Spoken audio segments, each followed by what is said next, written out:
Dinosaur, যা পৃথিবীতে রাজত্ব করা বিশাল আকৃতির প্রাণী ছিল। প্রায় 14 কোটি বছর এই বিশাল আকৃতির প্রাণী পৃথিবীতে রাজত্ব করেছে। কিন্তু এরপর কি হয়েছে? আসলে এই ডাইনোসর কোথায় বিলুপ্ত হয়ে গেছে? আসলে কি ঘটেছিল এমন যে এই বিশাল দৈত্য আকার প্রাণীগুলোর নাম ও নিশান মুছে ফেলেছে? এটা জানার জন্য আমাদের ফিরে যেতে হবে সেই সময়ে। তো চলুন যাই আজ থেকে প্রায় 6.5 কোটি বছর আগে। পৃথিবীর আবহাওয়া খুব সুন্দর ছিল। চারিদিকে গাছপালা, সূর্যের আলো, সমুদ্র থেকে আসা ঠান্ডা ঠান্ডা হাওয়া আর এই ডাইনোসর। তখন ডাইনোসর ছাড়াও আরও একটি প্রজাতি ছিল যেটি আকারে অনেক ছোট ছিল। এটা এখনকার ইঁদুরের মতো দেখতে ছিল। সত্যিকার অর্থে এটাই আমাদের পূর্বযুগ। পরবর্তীতে আমরা মানুষ এদের থেকেই বিকশিত হয়েছে। এটা ছিল ম্যামলস, এটা স্তন্যপায়ী জীব। আমরা সবাই জানি ডাইনোসর ডিম দিত, কিন্তু ম্যামলস ডিম দিত না। আমরা মানুষও এক প্রকার ম্যামলস।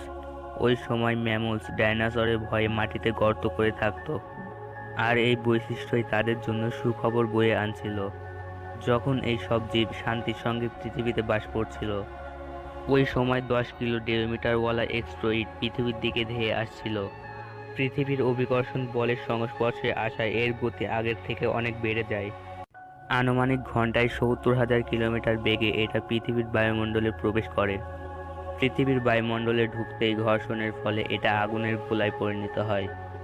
এর আলোর পরিমাণ এতটাই বেশি ছিল যে এর আশেপাশে থাকা 800 কিলোমিটারের মধ্যে সমস্ত প্রাণী অন্ধ হয়ে যায়।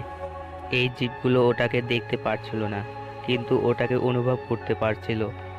অ্যাস্ট্রয়েড মাটিতে পড়ে এবং একটি ভয়ঙ্কর বিস্ফোরণ ঘটে। এই বিস্ফোরণ এতটাই শক্তিশালী ছিল যে এটা মাটিতে পড়তে লক্ষ মেট্রিক টন ধাতু পৃথিবীর বাইরে চলে যায়। বিস্ফোরণের জায়গায় একটি 180 কিলোমিটার চওড়া এবং 20 কিলোমিটার গভীর গর্ত তৈরি হয়। এই বিস্ফোরণের ফলে পৃথিবীর মহাবিনাশ শুরু হয়ে যায়। এই বিস্ফোরণে রেডিয়েশনের মাত্রা এতটাই বেড়ে যায় যে এর 800 কিলোমিটারের মধ্যে আসা সমস্ত জীব পুড়ে রাখ হয়ে যায়। উড়ন্ত জীব প্রথম যাত্রায় বেঁচে যায়, কিন্তু বিস্ফোরণের ফলে যে লক্ষ মেট্রিক টন ধুলা এবং ধাতু পৃথিবীর বাইরে চলে যায়, সেগুলো 40 মিনিট পর আবার পৃথিবীতে ফিরে আসে আগুনের গোলার রূপে। সাথেই ধুলার তুফান 20 কিলোমিটার গতিতে ধেয়ে আসে পৃথিবীর দিকে মৃত্যু নিয়ে। এই ধুলার বৃষ্টি কয়েক কিলোমিটার মোটা ছিল, যার কারণে সূর্যের আলো পৃথিবীর মাটিতে পৌঁছানো অসম্ভব হয়ে পড়ে। এই বৃষ্টি পুরো পৃথিবীকে ঢেকে ফেলে, ফলে পৃথিবীর তাপমাত্রা 150 ডিগ্রি সেলসিয়াসে পৌঁছে যায়। যেসব ডাইনোসর বিস্ফোরণের এলাকা থেকে অনেক দূরে ছিল, সেগুলো গরমের কারণে মারা যায়। এই বিস্ফোরণে প্রায় পৃথিবীর 75% আবাদি নষ্ট হয়ে যায়। কিন্তু ডাইনোসরের শেষ একটি নতুন প্রজাতির শুরু ছিল, ম্যামলস। এরা নিজেদের এই বিস্ফোরণ থেকে বাঁচিয়ে নিয়েছিল। অতিরিক্ত গরমের জন্য এরা মাটির নিচে থাকত। বেঁচে থাকার জন্য এরা সবকিছু খাওয়া শুরু করে। মহাবিনাশের কিছু লাখ বছর পর পৃথিবী পুরোপুরিভাবে ডাইনোসর থেকে মুক্ত হয়। এই নতুন পৃথিবীতে আমাদের পূর্বযুগ সময়ের সাথে সাথে বিকশিত হচ্ছিল। এখন এটা আকারে আগের চেয়ে অনেক বড় হয়েছে, কিন্তু এখনো আমাদের মতো দেখতে হয়নি, কারণ একে পরবর্তীতে আরও অন্য প্রজাতিতে বিকশিত হতে হবে।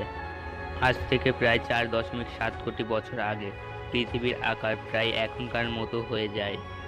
তখন পৃথিবীর তাপমাত্রা প্রায় 24 ডিগ্রি সেলসিয়াস ছিল এবং পৃথিবীর দিন তখন 24 ঘন্টার আশেপাশেই ছিল। কিন্তু তখনও পৃথিবীতে কোনো কিছুর কমতি ছিল, আর সেটা হচ্ছে মানুষের। আজ থেকে প্রায় 40 লাখ বছর আগে আফ্রিকায় এক নতুন পর্বতের সৃষ্টি হয়। এই পর্বত এখানে আসা মৌসুমী হাওয়ার জন্য এক অবরোধ হয়ে যায়। এর কারণে এই জঙ্গলে বৃষ্টি হওয়া বন্ধ হয়ে যায়, আর এই জঙ্গলেই বাস করত আমাদের পূর্বযুগ। এখানে এদের কোনো খাবার কমতি ছিল না, এর কারণে এরা সবসময় গাছের ওপরে থাকতো। কিন্তু এখানে বৃষ্টি না হওয়ায় সময়ের সাথে সাথে পুরা জঙ্গল সাফ হয়ে যায়, আর আমাদের পূর্বযুগদের খাবারের সমস্যা দেখা দেয়। খাদ্যের খোঁজের জন্য এরা গাছ থেকে নামার সিদ্ধান্ত নেয়। কয়েক হাজার বছর বিকাশের পর আমাদের পূর্বযুগ দুই পায়ের ওপর চলা শুরু করে। দুই পায়ে দাঁড়ানোর ফলে এদের শক্তিও কম খরচ হতো এবং এরা চলতে চলতেও খেতে পারত। এদের মস্তিষ্কও বড় হতে থাকে এবং ধীরে ধীরে এরা আরও বুদ্ধিমান হতে থাকে। সময়ের সাথে সাথে এরা পাথর দিয়ে হাতিয়ার বানানো শিখে যায়। এখন ওনাদের জন্য শিকার করা আরও অনেক সহজ হয়ে গেছে। সময়ের সাথে ধীরে ধীরে আমাদের পূর্বযুগ আগুনকেও নিয়ন্ত্রণ করা শিখে যায়। আগুনকে নিয়ন্ত্রণ করা তাদের জন্য এক বিশাল আবিষ্কার ছিল। ধীরে ধীরে সবাই একসাথে থাকতে শুরু করে এবং পরিবার বানায়। আমাদের পূর্বযুগী প্রথম প্রাণী ছিল যারা মিলেমিশে থাকতো। এরা নিজেদের মনের ভাব অন্যজনের সাথে শেয়ার করার জন্য আলাদা আলাদা আওয়াজ বের করত। এভাবেই আমাদের পূর্বযুগ ভাষার আবিষ্কার করেন। আমরা মানুষ এখনো ওই প্রক্রিয়া ব্যবহার করে কথাবার্তা বলি। আর এটাই সর্বশেষ বিকাশ ছিল। এর পরের বিকাশেই আমরা মানুষ্য জাতি। আজ থেকে প্রায় 2 লাখ বছর আগে কয়েক বছরের বিকাশের পর আমাদের অস্তিত্ব শুরু হয়। আমাদের কাছে অস্ত্র ছিল, ভাষা ছিল, আর সবচেয়ে বড় জিনিস আমাদের কাছে মস্তিষ্ক ছিল। আজ থেকে কয়েক সেকেন্ড আগে আমি এবং আপনি দুজনেই মিলে 4.5 আরব বছরের সফর সম্পূর্ণ করেছি। এখন আমরা ঘরে ফিরে এসেছি, আর এটাই আমাদের দুনিয়া। আজকে আমরা অনেক বিকশিত এবং আধুনিক হয়েছি। আজকে আমরা আমাদের আশেপাশে ঘটা ঘটনাগুলি পুরোপুরিভাবে বুঝতে পারি। আমরা জানি এই সমুদ্র কোথা থেকে এসেছে। আজকে আমরা এটাও জানি যে আমরা যেই মাটির ওপর দাঁড়িয়ে আছি সেই মাটি কিভাবে নির্মাণ হয়েছে। আমাদের যাত্রা এখানেই শেষ নয়, আমাদের আরো বহু দূর যেতে হবে। আজকের জন্য এইটুকুই। দেখা হচ্ছে পরবর্তী ভিডিওতে। ততক্ষণ ভালো থাকবেন এবং আমাদের চ্যানেলে নতুন হয়ে থাকলে সাবস্ক্রাইব করতে ভুলবেন না।